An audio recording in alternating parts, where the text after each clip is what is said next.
CRV sedikit rebound. Kabarnya Justin Sun telah melakukan transaksi OTC sebesar 5 juta US dollar kepada Michael Egorov. Nah teman-teman, pada kesempatan kali ini Uang Receh akan bahas berita kelanjutan dari berita hacking tentang Curve Finance teman-teman, di mana hacker kabarnya membawa kabur dana senilai 47 juta US dollar. Buat kalian yang penasaran bagaimana Uang Receh ngupas, simak penjelasan Uang Receh sampai akhir. Dan tentunya buat kalian yang belum subscribe channel Uang Receh, mari bersama-sama kita dukung channel Uang Receh dengan klik tombol subscribe-nya. Dan jangan lupa nyalakan ikon loncengnya agar setiap channel Uang Receh itu upload video terbaru, kalian langsung dapat notifikasinya guys. Tanpa berlama-lama kita analisis untuk Bitcoin terlebih dahulu pada hari ini.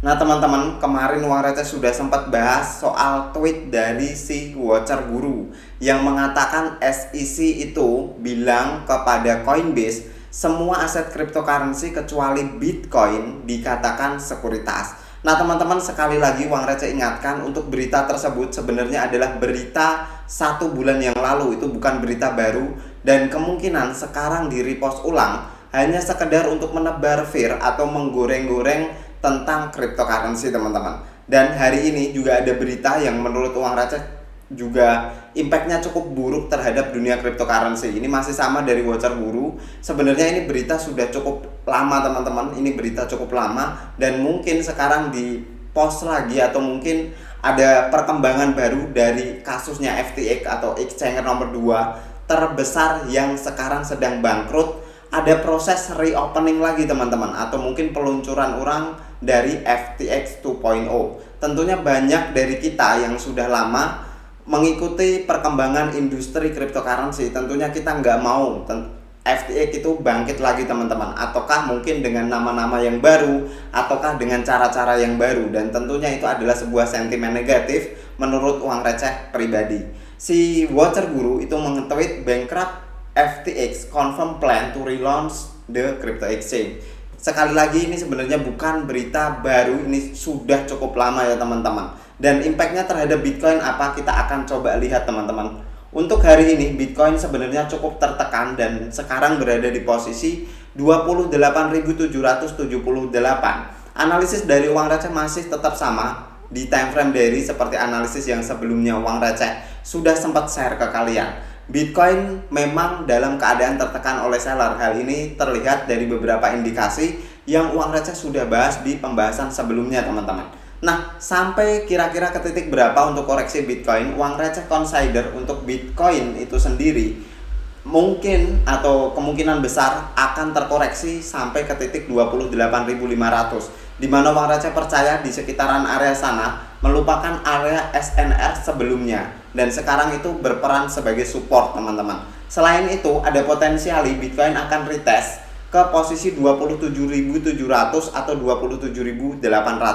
Karena di sekitaran area sana kita juga sama-sama tahu itu merupakan trendline yang terbentuk sejak bulan Januari, di mana sudah 2 kali di respect sama Bitcoin. Dan semoga untuk kali ini juga akan di respect oleh Bitcoin. Dan after menyentuh sana kita bisa melihat konfirmasinya seperti apa. Akankah sangat-sangat di respect oleh Bitcoin, ataukah Bitcoin malah kembali melakukan pelemahan ke arah bawah teman-teman. Artinya ini harus kita pantau, ini titik penting di sekitaran area 27.700 dan 28.500. Nah, kita langsung masuk ke pembahasan utama pada hari ini, yaitu tentang kabar dari peretasan. Sekali lagi ini DeFi yang diretas, yaitu Curve Finance mengalami kerugian sebesar 47 juta US dollar.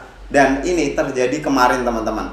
Implikasinya terhadap Curve Finance itu langsung drop secara harga. Uang Receh sudah sempat bahas kemarin, dan hari ini sebenarnya ada berita yang cukup positif terhadap Curve Finance. Kita akan langsung lihat untuk beritanya. Berita ini datang dari founder Tron atau Justin Sun. Entah uang si Justin Sun ini berapa banyak teman-teman. Setiap ada kasus seperti ini, dia seperti sebuah hero yang datang dengan menggelontorkan uang untuk membeli agar industri cryptocurrency itu tetap berjaya atau tetap bisa bergerak teman-teman, tidak ada kebangkrutan lagi. mungkin di satu sisi kita menganggap Justin Sun adalah malaikat di industri cryptocurrency, tapi sebenarnya di sisi lain atau di sisi bisnis kita harusnya layak curiga terhadap apa yang dilakukan Justin Sun. Karena apa teman-teman? Sekali lagi, orientasi antara malaikat di dunia nyata dengan malaikat di dunia bisnis itu sangatlah jauh berbeda teman-teman. Artinya ada pikiran atau ada latar belakang profit pastinya dari Justin Sun melakukan hal ini. Apalagi menggelontorkan dana sebesar 5 juta US dollar hanya untuk membeli Curve Finance. Nah, pembelian ini dilakukan OTC ya teman-teman, artinya tidak lewat market. Nah, lantas punya siapa yang dibeli? Punya founder dari Curve Finance, yaitu Michael Egorov. Nah, Justin Sun itu menggelontorkan uang sebesar 5 juta US dollar. 2 jutanya dalam bentuk USDT dan 3 jutanya dijadikan koin Curve Finance teman-teman. Koin Curve-nya dari mana? Dari Michael Egorov. Nah, di sini yang perlu kita perhatikan, pembelian dari Justin Sun ini senilai 2 juta US dollar itu mendapatkan diskon sebesar 20% dari harga market teman-teman. Artinya kalau kita melihat harga Curve Finance itu sekarang berada di 0,584, Justin Sun itu dapat diskon 20%. Artinya kemungkinan besar Justin Sun membeli CRV di posisi range harga 0,4. Ini adalah sebuah keuntungan yang sangat menggiurkan sebenarnya untuk Justin Sun itu sendiri, dimana kita tahu dia dengan modal 5 juta itu sudah mendapatkan keuntungan sekitar 1 juta US dollar. Nah, itu yang uang receh maksudkan teman-teman. Pasti di balik semua itu ada keuntungan atau ada istilahnya pikiran profit dari seorang Justin Sun, selain dia seorang malaikat ya. Nah, kita akan coba analisis price action dari CRV. Nah teman-teman, kalian bisa lihat sendiri sebenarnya CRV itu sejak di sekitaran tanggal 21 Februari terbentuk struktur yang cukup meyakinkan bahwa CRV itu sendiri sedang berada dalam posisi bearishnya.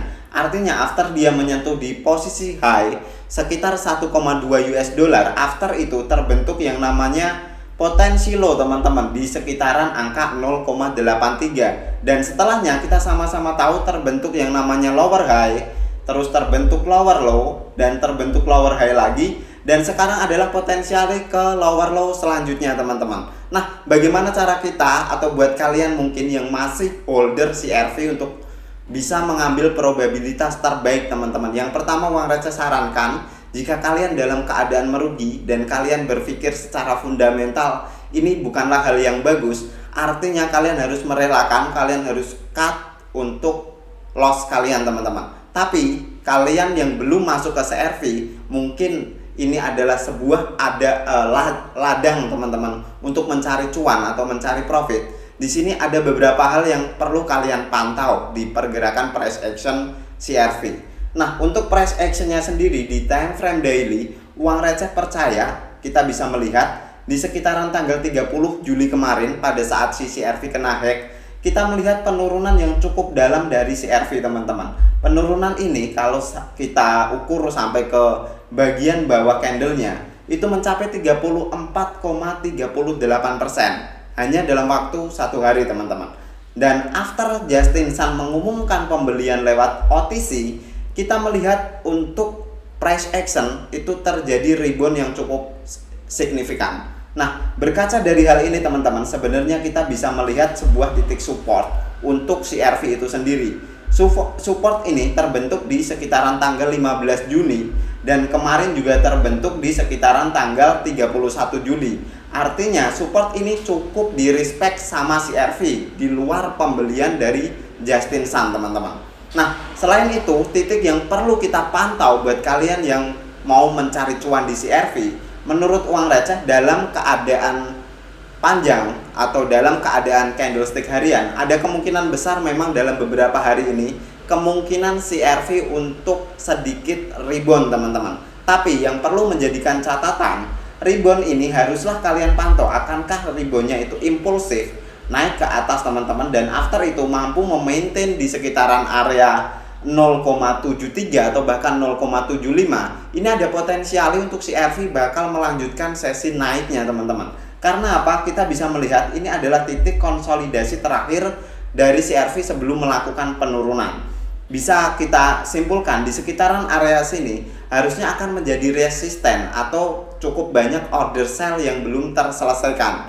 Jika CRV mampu naik dengan impulsif bahkan menembus ke area ini dengan cukup santai atau nggak ada rintangan yang terlalu membebankan untuk CRV, potensiali buyer cukup strong untuk mengangkat harga CRV lebih jauh teman-teman. Nah, selain itu ada potensiali kedua CRV untuk melanjutkan sesi penurunan. Artinya kemungkinan CRV memang beberapa hari ke depan akan melakukan rebound sedikit teman-teman. Tapi reboundnya hanya untuk mencari potensiali lower high dari pergerakan sebelumnya. Dan after itu kemungkinan besar akan dibanting lagi.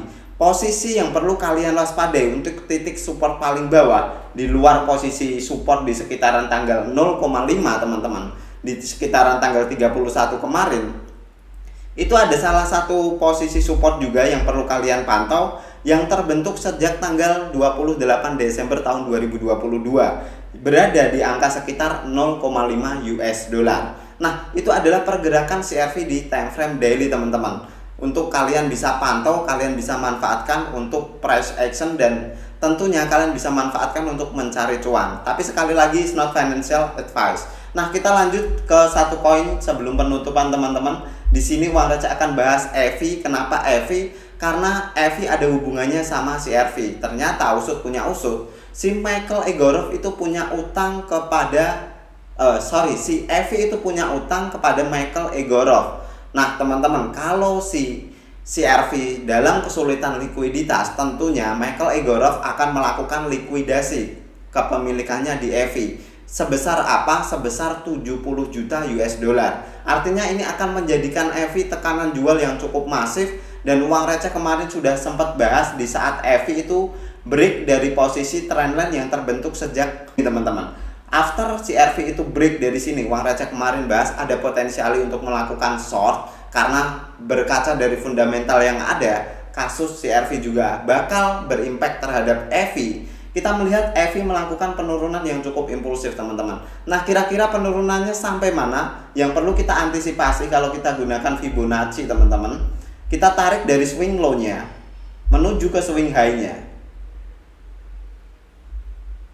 Nah, ada kemungkinan besar CRV sekarang itu sudah berada di golden ratio, yaitu posisi 0,618. Nah, ini adalah potensial, tinggal kita lihat area 0,618 ini mampu dimanfaatkan oleh CRV ataukah nanti di sekitaran sini CRV itu lanjut turun ke bawah lagi teman-teman. Harusnya biasanya kalau kita pakai Fibo 0618 itu cukup mampu untuk mempertahankan pergerakan CRV. Nah, selain itu titik support lagi yang perlu kalian pantau adalah support yang terbentuk di sekitaran tanggal 29 Juni, yaitu berada di posisi 58,96, dan support paling bawah atau major support dari EVI ini berada di posisi sekitaran 50 US dollar. Nah, sekian dulu untuk video Uang Receh pada kesempatan kali ini. Kesimpulan dari video ini, apa yang dilakukan Justin Sun sudah benar kalau kita mandang dari sisi industri cryptocurrency. Tapi kalau kita mandang dari sisi bisnis, harusnya kita curiga. Tidak mungkin seorang pebisnis menggelontorkan uang jutaan US dollar tanpa adanya tujuan profit teman-teman. Nah, selain itu untuk EVI sama CRV ada kemungkinan besar di time frame yang lebih singkat mungkin akan mengalami penurunan lanjutan teman-teman. Tinggal kita tunggu untuk konfirmasinya. Sedangkan untuk Bitcoin sendiri, Uang Receh masih cukup confident untuk Bitcoin, asal titik-titik support yang Uang Receh pantau 28500 dan 27700 itu tidak tertembus. Bahkan area support paling bawah 24800, Uang Receh rasa akan mampu mempertahankan pergerakan Bitcoin dalam beberapa hari ke depan. Thank you for watching till the end. See you on the next video.